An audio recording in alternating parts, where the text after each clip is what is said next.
কি বিয়া করলি বাবা মদন, 14 গোষ্ঠী খাওয়াইলি সদন। কয় এটার মানে কি জানেননি? এক লোকে বউ দেখতে দেখতে মনে করেন ঘটককে হয়রান বানাই লিছে। তো ঘটক লাগ কইরা তার এক ছেলেরে মেয়ে সাজাইয়া দেখাইছে। দেখানোর পরে তার তো পছন্দ হয়েছে, হওয়ার পরে এটা বিয়া করছে। বিয়া করার পরে যখন বাসর রাত করতে গেছে না, তখন তাও ছেলে সেও ছেলে, এক ছেলেরে দিছে কাম করিয়া।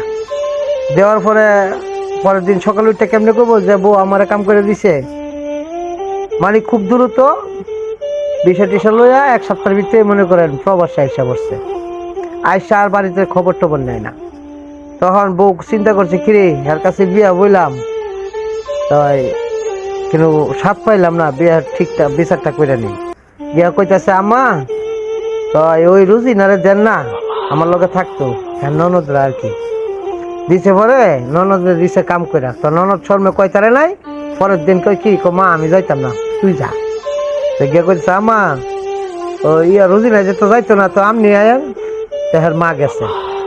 পরে দিছে হের মারে ফোন দেয়া। দেওয়ার পরে কইতাছে সকালবেলা উঠটা পুতরে ফোন দিয়া, কি বিয়া করে থুয়ে গেলি বাবা মদন, খাওয়াইলি 14 গোষ্ঠী সদন। কইস না গো মা দুঃখের কথা, আইজ জানে আমার হুগার ব্যথা।